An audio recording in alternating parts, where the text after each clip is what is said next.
Hi everyone, this is Rajesh Patra. Welcome you to the Skill Development Program. The topic of the day is Comparative Studies between Present Simple and Present Continuous Part 2.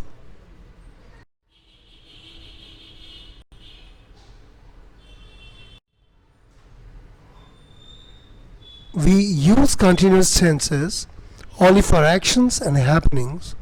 For example, they are eating, it is raining. They are eating means it is an action, and it is raining, it is a happening.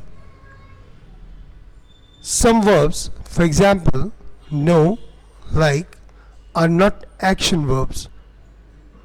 Or you can say these are the non-action verbs. You cannot say I am knowing or they are liking. You can only say I know, they like. The following are the non-action verbs. They cannot be used in any of continuous tense. यहाँ पर कुछ मौजूद जो verbs हैं जैसे no और like, ये non action verb है। और नॉन एक्शन वर्ब वो वर्ब होती हैं जो कभी भी किसी भी कंटिन्यूस टेंस में यूज़ नहीं होती। जैसे आपने देखा नो एंड लाइक, आप कभी भी ये नहीं कह सकते आई एम नोइंग या दे आर लाइकिंग। आप इसे सिर्फ प्रेजेंट में यूज, प्रेजेंट सिंपल में यूज़ कर सकते हैं, आई नो दे लाइक। यहाँ बॉक्स में ये जितने भी वर्ब्स आप देख रहे हैं ये नॉन एक्शन वर्ब्स हैं। इन शॉर्ट, आप इन वर्ब्स को किसी भी सूरत में किसी भी कंटिन्यूस टेंस में यूज़ नहीं कर सकते। आप इन्हें सिर्फ सिंपल में ही यूज़ कर सकते हैं। ये वर्ब्स हैं like, love, hate, want, need, prefer, know, realise, suppose, mean, understand, believe, remember, belong, contain, consist, depend and seem. ये 18 वर्ब्स हैं जो आप देख रहे हैं। आइए बात करते हैं कुछ एग्जाम्पल्स की। आई एम हंग्री, मैं भूखा हूँ। I want something to eat, मैं कुछ खाना चाह रहा हूँ। आपने नोटिस किया यहाँ लिखा था I want something to eat, तो आप इसे हमेशा प्रेजेंट सिंपल में लिखेंगे, न कि I am wanting something to ईट।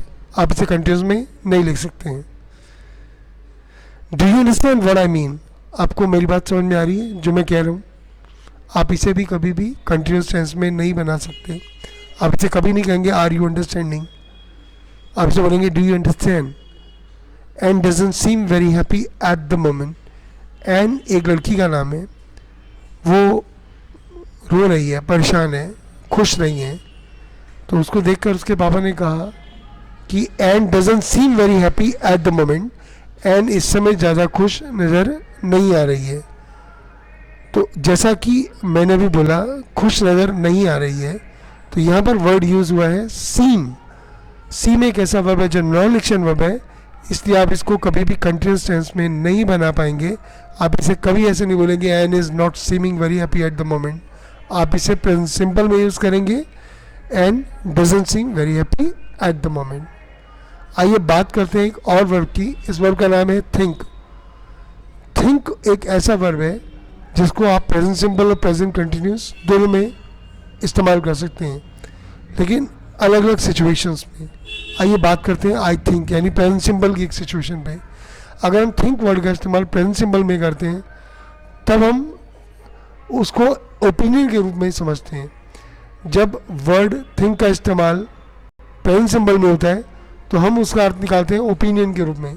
यानी अगर हम किसी आदमी को अपनी ओपिनियन दे रहे हैं या हम किसी आदमी की ओपिनियन को जानना चाह रहे हैं, तब हम आई थिंक या व्हाट डू यू थिंक या आई डोंट थिंक या डू यू थिंक जैसे वर्ड्स का इस्तेमाल करते हैं।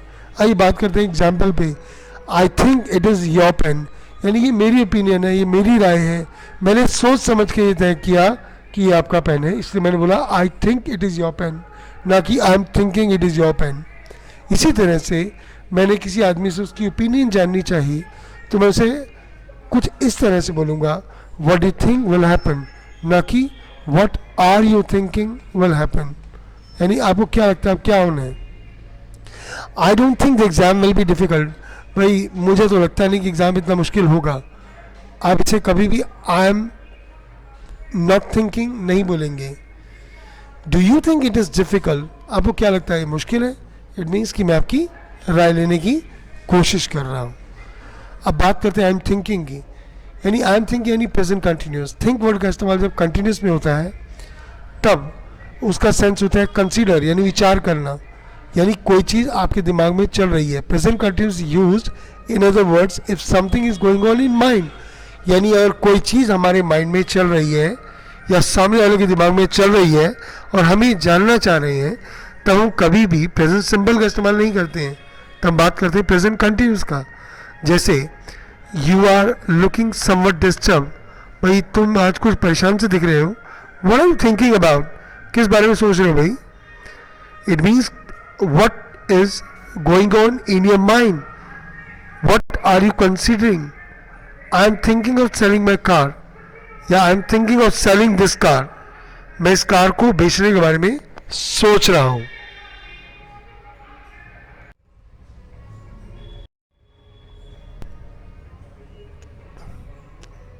आइए बात करते हैं एक वर्ड हैव की। हैव एक ऐसा वर्ड है जिसे हम तीन अलग अलग सिचुएशन में यूज़ करते हैं। नंबर एक, have as helping verb in present perfect and present perfect continuous. Have को हम present perfect to present perfect continuous के रूप में यूज़ करते हैं, यानी कि I have bought a car, मैंने एक कार खरीदी है, यानी ये काम मैं ऑलरेडी कर चुका हूँ। I have been waiting for 2 hours, मैं 2 घंटे से इंतजार कर रहा हूँ, यानी मैंने 2 घंटे पहले से इंतजार करना शुरू किया था और मैं ये काम अभी भी कर रहा हूँ।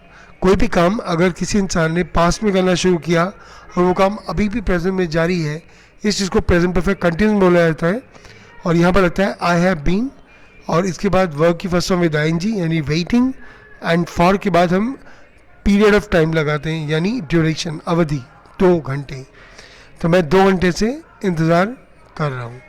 तो आपने ये देखा यहाँ हमने हैव का जो इस्तेमाल किया वो एक हेल्पिंग वर्ब के रूप में किया। ये मेन वर्ब यानी बॉट या वेट इनको हेल्प कर रही हैं सेंटेंस के मुताबिक इनके मीनिंग को बदलने में। अब बात करते हैं हैव के दूसरे इस्तेमाल की। यहाँ पर हैव का मतलब है पजेस या ओन, यानी किसी चीज़ पर आपका कब्जा होना, अधिकार होना या स्वामित्व होना या मालिकाना हक होना। कोई भी चीज़ जो हमारे पास है, जैसे हमारा पेन, कॉपी, नोटबुक या मकान, कार वगैरह वगैरह, ये सारी हमारी बिलोंगिंग्स हैं, या हमारी बीमारियाँ या हमारे रिश्ते, इन सभी को बताने के लिए हम पोजेशन का इस्तेमाल करते हैं। आई हैव अ पेन, मेरे पास एक पेन है, तो ये करेक्ट सेंटेंस है। लेकिन इस सेंटेंस को मैं प्रेजेंट सिंबल में ऐसे ही बोलूँगा आई हैव ए पेन। लेकिन अगर कोई आदमी ऐसे बोलता है I am having a pen यानी प्रेजेंट कंटिन्यूस में, तब ये गलत होगा। ध्यान रखें, हैव को जब हम पजेस के रूप में इस्तेमाल करते हैं तब कभी भी ये कंटिन्यूस में यूज़ नहीं होगा, ये गलत होगा। I am having a pen कहना गलत होगा, हम हमेशा इसमें ऐसे बोलेंगे आई हैव अ पेन। लेकिन हैव का एक तीसरा यूज़ भी है। The word have can be use as main verb, हम हैव को एक मेन वर्ब के रूप में भी इस्तेमाल कर सकते हैं। It replaces so many verbs like eat, take, spend, to give birth etcetera. ये ऐसी बहुत सारी वर्ब को रिप्लेस करता है। ईट का मतलब खाना, टेक का मतलब लेना, स्पेंड का मतलब खर्च करना या व्यतीत करना, टू गिव बर्थ का मतलब जन्म देना।